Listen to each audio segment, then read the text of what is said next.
Ano po ang masasabi ninyo?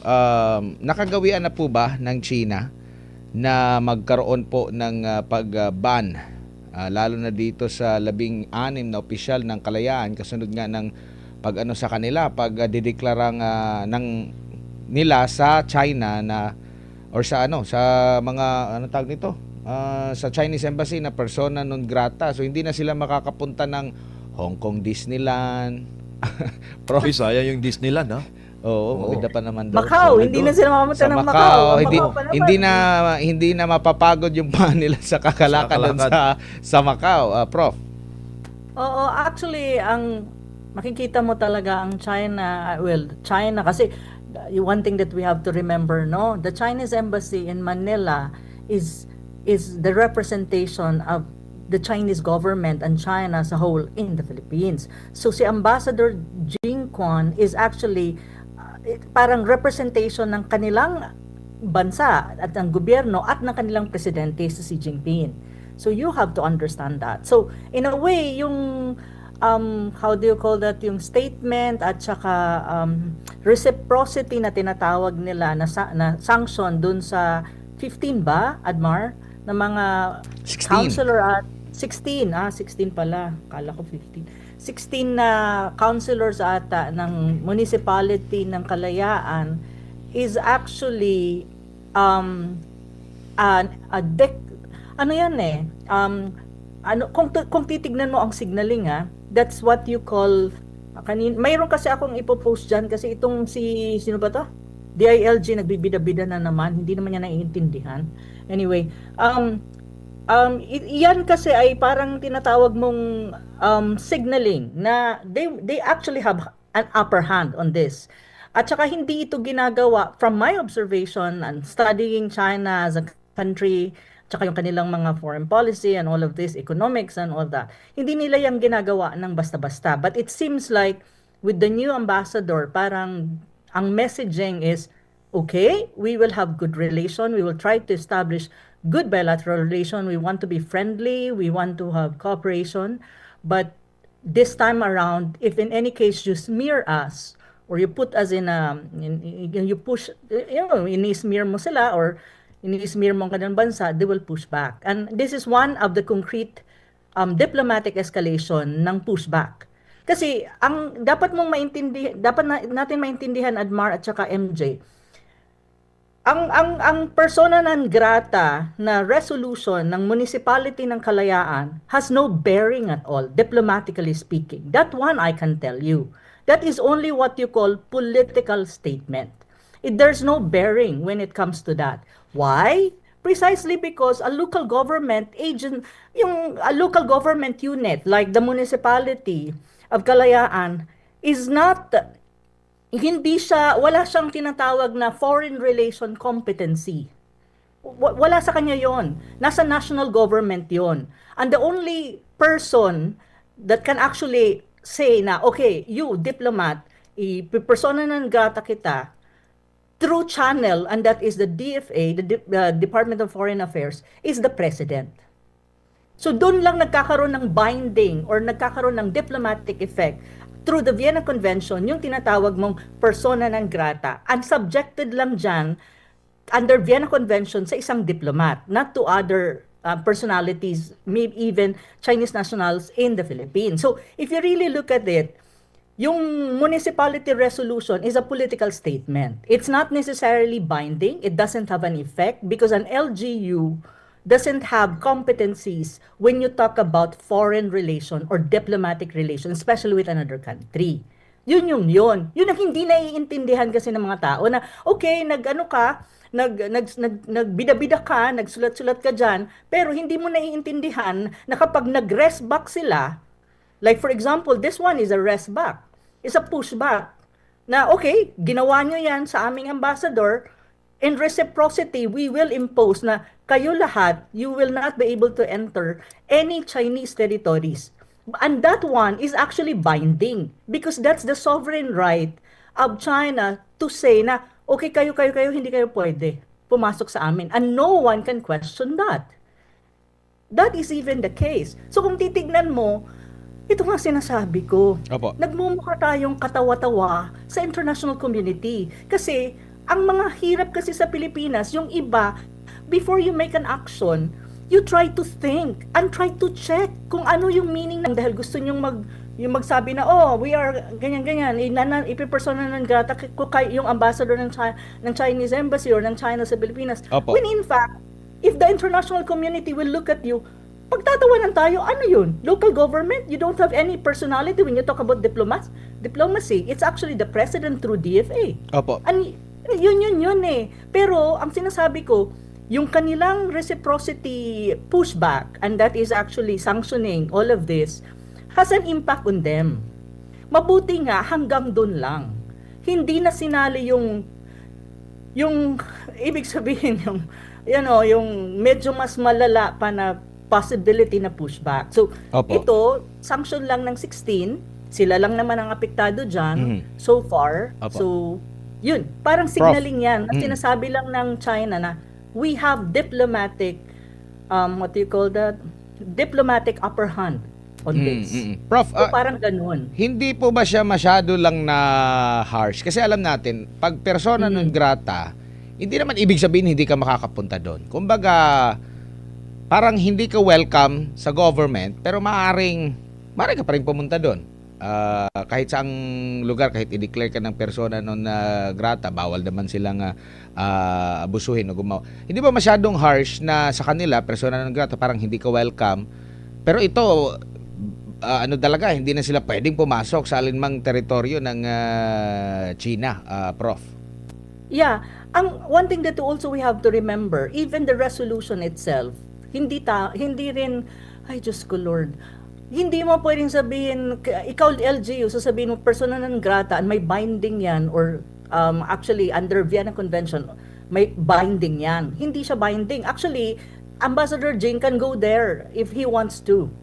Because it's not a binding legal it's a political statement. It's just a statement, a political. It has no legality, it's no binding, even if you look at the Vienna Convention. Again, ang sinasabi ko, si President Marcos Jr. lang ang pwede magsabi noon na ikaw persona non grata, undirected lang yan. Ang persona non grata in this context is directed to diplomats, not even to non-diplomats. So, ang sinasabi mong kung ano ba, parang Masyado tawag nito, mabigat yung wording ng Prince. Well, if you put it in the political context, politically speaking, not legally and not within the bounds of international law, I think mabigat siya politically speaking. Kasi parang tinatakwil mo ang diplomat or yung ambassador ng China na hindi pwede or hindi welcome sa isang municipality, not necessarily the entire Philippines. So politically speaking, ang signaling niya medyo mabigat. So in retaliation, well, in reciprocity, ang word kasi na diplomatic is reciprocity. But actually, if magiging bardagulan tayo sa wording, it's actually resback ang dating. So, ang resback nila, okay, if that's the case, all of you na nagsabi na persona non grata ang aming ambassador will not also enter our territory, which is more effective and binding. Kasi that's the sovereign rights of China. Na sabihin na lahat kayo hindi pwedeng pumasok. And walang makakapag-question doon because that is their sovereign right. Opo, Prof. Ayun yun. Dito naman sa naging hakbang po ng Senado, maaari din ba? Kasi ito, resolution talaga. Kumbaga, kumakatawan ang mga senador. Hindi naman lahat, pero yung mga pumirma, meron din kumbaga, nagre-represent sila daw sa mga Pilipino. Mas mataas ito kumpara doon sa resolusyon ng kalayaan. Maaari bang sapitin din sa mga senador na ito? Kasi yun nga, yung resolusyon ng mga local officials, pinatawan ng ban. Dito po kaya, ano po ang nakikita nyo po dito? Posible ba yan? Or mas lalo lang magpapalala sa sitwasyon kung magpapatupad din sila ng kahilintulad? Oh, the thing that I can tell is we don't even know. But what I'm saying at the moment is like this. So far, nag-reply ang Chinese embassy, I think, in response to yung sa resolution ng Senado na adopted na 15 senators ata ang pumirma. Ganun pa rin naman, 15 senators ata ang minority bloc hindi. Well, for me, to be frank, as far as diplomatic relation between China and the Philippines through the Embassy of China in the Philippines, in Manila, it's still a political statement. Yung sa resolution na inadapt ng Senado, it's a political statement. Now, kung magkakaroon ng response na mas higher or mas higher in terms of gravity compared dun sa nilabas na statement ng kanilang spokesperson, si Councilor G, hindi natin alam. Hindi pa natin alam at hindi natin alam at the moment. So I think naman the Chinese are one thing that we have to understand with the Chinese, they're very measured and they're very calculated. They're very strategic when it comes to responses. So nag-respond sila, na mabigat din ang response nila against the Senate resolution. However, kung titignan mo ang response nila dun sa Kalayaan Municipal Councilor, that's already a signaling. Signaling na yon eh. So sinasabi lang nila, okay, this is the first step. This is one of the pushback that we can do. Okay, mayroon kami ditong strong statement then against the Senate resolution. Ang ano kasi doon ganito, pag inanalyze mo yan at binasa mo yan, ang next kasi na tanong is, what if this bangayan will escalate? So ano yung next step na gagawin ng Chinese Embassy or ng China, kasi nakikipag-communicate yan sa kanilang central government, kung mag-e-escalate pa ito. Kung hindi na ito mag-e-escalate, hanggang doon na lang yon. So, nagkaroon ng resolution, sumagot ang Chinese Embassy. Kung wala nang further pa na bardagulan dyan or escalation dyan sa exchange of words, siguro hanggang dyan lang. Pero kung makita natin may escalation and then China probably will feel na, oops, sandali muna. Yun, siguro, probably, some actions will be done. Pero at the moment, ang basa ko, kung ang Senado is hanggang doon na lang, I don't think the Chinese Embassy or China will react. I think that was it. Yun, sumagot sila. Parang feeling ko ganon. Pero sana hindi na rin magbida-bida yung mga iba dyan, yung mga senador, para matapos na yan. Kasi it's not good, actually, for as far as bilateral relation is concerned between the two sides. So yun. At the end of the day, to be very frank, MJ and Admar, the only how do you call that? The only official in our government that really has a bearing when you talk about kung ano ang pwedeng maging strong response or whatever kind of response sa isang embassy or diplomats is really the president and at ang response niya will be coursed through the DFA. Kasi malinaw, when you talk about diplomatic mission, like for example, sila, pagdating nila sa Pilipinas, ang receiving state ang Pilipinas, 'di ba? Pumunta sila, ang receiving state is Pilipinas. Sino ba ang representative ng tinatawag mong receiving state? 'Di ba si Marcos Jr.? Kaya nga 'di ba, pagdating ni Jing Guan, pumunta ng Malacanang, nag-present siya ng credentials niya kay Marcos Jr. Precisely because Marcos Jr. is the one who really have an upper hand when you talk about how you gonna respond sa ganitong mga diplomatic crisis na nangyayari sa Pilipinas. Yung mga senador, ano yan? Political statement, political noise. At the end of the day, ang presidente ang may ano talaga dyan, ang may say. Opo. And so far man, yung kanina pinalabas nyo na, how do you call that, na video, interview or press conference ni Castro, ni Auntie Claire, sinabi naman niya na, Marcos Jr. still wants to have this, ganun pa rin ang kanilang approach to Philippine-China relation. So, ibig sabihin, hindi si Marcos Jr. mag-move to the point na mag-escalate ang tension between the Chinese embassy and some senators and the Coast Guard. Apo. So, ganun. Prof, basahin ko lang yung tatlong panawagan na dito at ihambing natin. Baka mas harsh yung ginawa ng lokal ng Kalayaan, I think so. No? Kasi yung sa kanila persona non grata talaga. Pero dito, Basahin ko lang. Ang una dito is condemn the recent public statements issued by the Embassy of the People's Republic of China that improperly criticized Philippine officials for institutions or actions undertaken in the performance of their duties, as these are contrary to accepted standards of diplomatic conduct and mutual respect between states. Affirmed that the Republic of the Philippines, has the sovereign right and responsibility to present, assert, and defend its official positions and national interests in accordance with international law, and call on the Department of Foreign Affairs to take the necessary diplomatic measures to uphold the dignity of the Republic of the Philippines and to ensure that relations with other states are conducted in accordance with international law and established principles of state relations. Kung ihambing natin, mas worse yung sa sa lokal. Oo, kasi in the very first place, persona non grata is already the extreme. That's the last resort. Ganito yon. In a diplomatic, let us say, Philippines and China. Of course, ang Chinese embassy ang nasa Pilipinas. Sila ang representative ng kanilang gobyerno. Sa diplomatic na relasyon, kahit nagkakagulo kayo or nagkakaroon kayo ng tension, whatever kind of tension man or crisis, yung tinatawag mong tawag nito, persona non grata, it's the last option. Kung wala na kayong makita na option na pwedeng mag-resolve ng tension or crisis between the two sides, it's the last option. So, ibig sabihin, kapag last option siya, ang gravity niya mataas o malalim na masyado.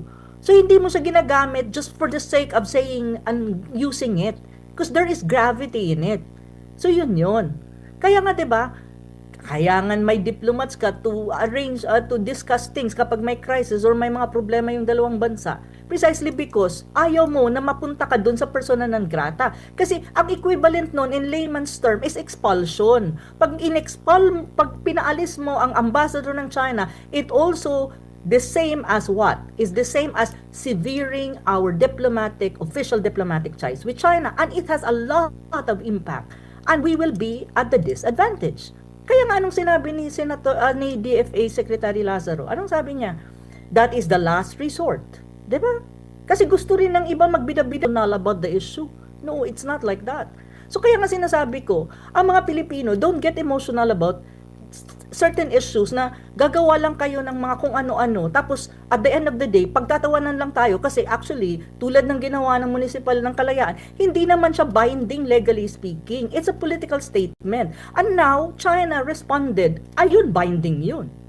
As far as their government is concerned. Kasi binding yun talaga. Hindi mo na pwedeng bawiin yun. Hindi rin pwedeng bawiin walang magagawa si Marcos Jr. dyan, ang DFA dyan. No one. Even United Nations cannot do anything about it na ban kayo na mag-enter sa territories nila. No one can question that.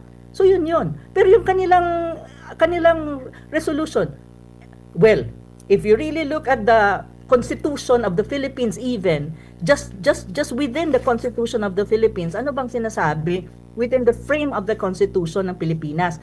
Under the 1987 Constitution, foreign relations are an executive power. LGUs have autonomy in local governance, not sovereignty. Even provinces do not have external personality in international law.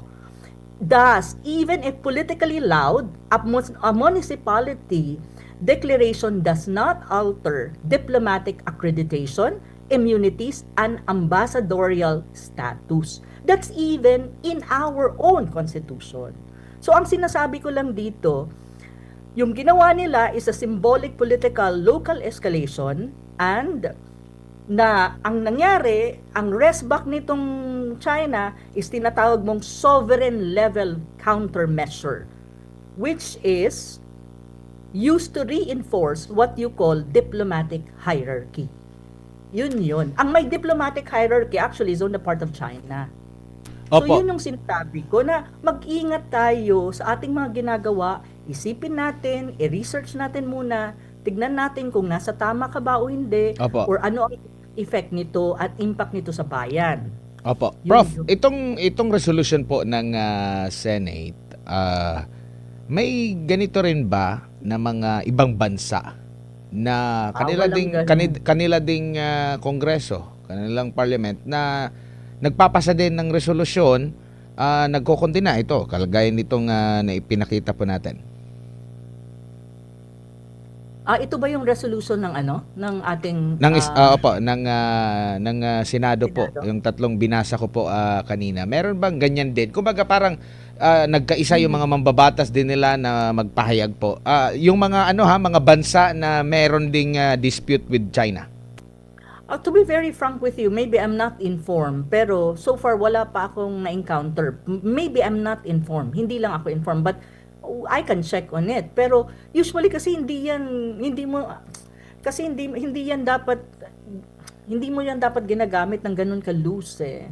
So far. Pero I think kung resolution ng United States, I think can be an example. Mahilig sila diyan eh. Kasi mirror image ang Pilipinas ng United States eh. So I think the United States may mga ganon. Pero I'm not sure about other countries. At saka usually, ang mga ganitong resolution, you use it strategically and you use it the right way. Hindi lang dahil emotional ka and hindi lang dahil nagbibida-bida ka. Ganon yun. At saka on the other hand, just to correct ha, Apo. yung multiple resolution na yun na sinasabi nila, China, tawag nito, ang Chinese embassy daw ay did not respect or respond in an impolite way against statement of some officials. In the very first place, we have to trace. Saan ba nagsimula ang bakbakan na to? Itong exchange of words na maanghang ng dalawang panig. Saan nagsimula yan? Sige nga, tignan natin. Hindi ba dahil sa karikature ni Tariela ng kanilang top leader and president? Di ba dyan nagsimula yan? Opo. So do you really think walang karapatan ang Chinese embassy to say something when their leader is being smeared by a lowly Coast Guard na mas mataas naman na di hamak ang presidente natin? Diba? Opo. Saan ba nagsimula ito? Opo. Yun yung kailangan nilang maintindihan. That you need to trace where it started. Now, they will say na kapag nag-push back ang Chinese embassy, sila na ay hindi marunong makisama or hindi na sila marunong, hindi na sila polite at inaano na nila, sinasagot-sagot nila ang officials natin. Sino ba ang official na sinagot nila? Sino ba ang institution na sinagot nila?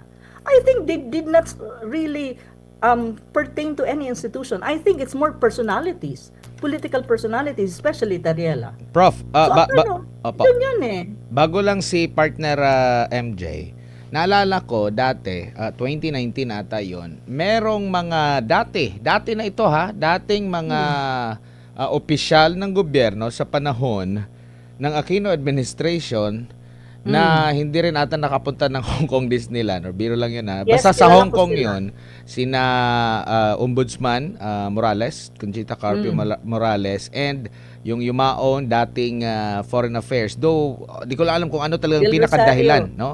Si Del Rosario, Albert Del Rosario po. Kumbaga mga matataas na opisyal na yun, meron pang ang hawak pa na diplomatic yung ganun po, Prof, idagdag ko na lang din kasi bago lang si partner MJ. Naalala ko rin, meron din tayong senador na hindi pa ata pinapapasok o hindi pa nabibigyan ba ng visa sa Estados Unidos ba yun? Maalala mo si Oo. Senador Bato. Iba naman yung issue kay Senador Robin Iba Hood. naman yun kasi drug Senador war, Robin Hood oo. Padilla. Pero anong nakikita nyo po dito sa mga ganito pong hakbang ng mga bansa po? Kasi gaya na nabanggit natin, hindi lang China yung nagbaban din, pati rin itong Estados Unidos, they count na doon sa Prof.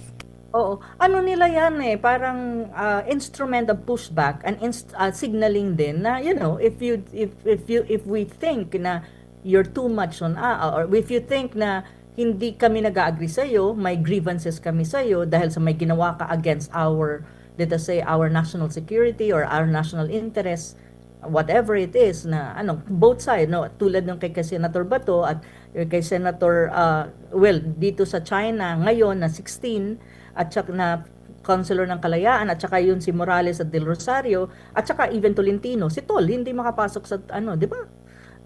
They declared it. Tolentino cannot also enter Chinese territories kasi last year ba yun na nag-pronounce sila ng ganon? It's their it's an expression of grievance na as far as these countries are concerned, like for example, Senator Bato hindi makakuha ng visa papuntang United States. Parang it's an expression of grievance na either mayroon kaming opposition sa halimbawa sa ginawa mo before, hindi kami nag-agree in principle. So as an expression of that, hindi kita bibigyan ng visa papunta sa United States. Si Senator Bato kasi nga ang United States saying na dahil dun sa so-called illegal fight against illegal drugs during the time of President Duterte. So, walang magagawa si Senator Bato doon kasi that is the sovereign act of the United States. In the same manner, dito naman sa China, ganun din ang sinasabi nila na, okay, ganito yung ginawa nyo, hindi kami nag-agree, pero may right kami to have a reciprocity, o ito yung gagawin namin sa inyo. Wala kayong magagawa because yun ang gusto namin, expression ng grievance namin against all of you na kung saan feeling namin you're already encroaching or kumbaga nababiolate nyo na ang tinatawag nilang maybe national pride, maybe national integrity, or maybe national interest, or whatsoever. So, talagang expression of grievance. Pero bago umabot dyan kasi, Admar and MJ, dapat kasi hindi dapat umabot dyan. It's just so happen siguro na masyado ng politically charged yung nangyaring exchange of words na maaanghang na kung saan let us say, ang China is trying to demonstrate something na, okay, we can also push back and we can also escalate diplomatically if that's what you want. So, yun yung signaling at saka yung messaging na nakikita ko eh. Pero, hopefully, hindi na siya mag-escalate at wala nang maiwasan natin pa yung mga ganito. Kasi, hindi dapat, lalong nagiging emotional ang mga tao pag mga ganito. Pero, wala ka talagang magagawa kung ang isang bansa would want to do something na, legally speaking, as an expression of grievance against certain personality or because of certain actions na hindi sila nag-agree or feeling nila aggravated or na-aggrieve ang kanilang side. So, ganun talaga yon. So, sa China, I think, kay Morales at De Rosario, ito yung panahon ng Scarborough Shoal. And this is, I think, also about the time na nag-file ng case ang Pilipinas against China over the standoff sa Scarborough Shoal. I think that was the time. And then, kasi may mga exchange of very inflammatory words ng time na yun. Kasi naging zero ang level ng diplomatic relation natin during the time was zero between China and the Philippines. Opo. Diba? Nagka-problema nga tayo ng export natin ng mga banana, di ba? Mga fruits. Kasi nag-harden ng sa economic na level, nagkaroon ng ganong klaseng impact. Ito namang si Tolentino, this is because of the prior to the 2025 election. Alam mo yun, yung mga banat ni Tolentino. So ngayon, siguro at that time China felt na this is too much for us and agreed. So, yun. Pushback nila kay Tolentino is the same. You cannot enter any territories in China. Well, yabang naman si Tolentino. Sinasabi niya he doesn't want to be in any territory of China. So, okay lang. Diba? Opo.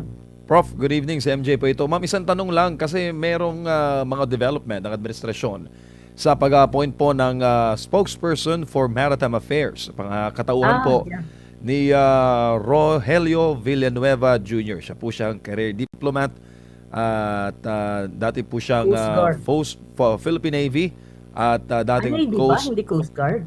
Navy po and Coast Guard officer. At ang kanya pong trabaho ay magkaroon po ng unified na messaging sa West Philippine Sea, tapos tiyakin na mayroon pong diplomatic approach sa gitna po ng mga tensyon sa pinag-aagawang teritoryo. Now, meron pong spokesman sa Task Force WPS, si Tariela.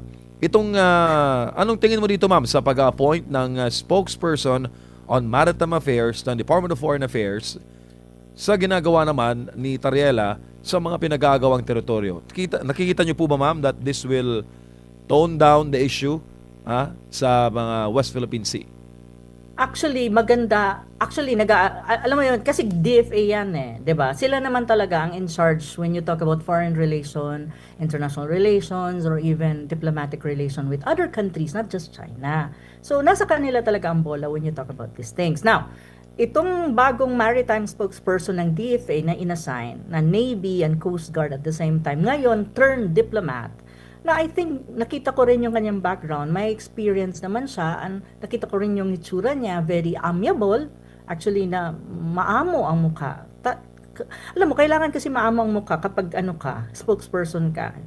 Kailangan medyo may aura na maamo, medyo may itsura. Alam mo yon, yun yung dapat. Kasi spokesperson ka para pag tiningdan ka ng mga tao, nakikinig sila sa'yo at hindi sila naiirita. Kailangan yon, face value.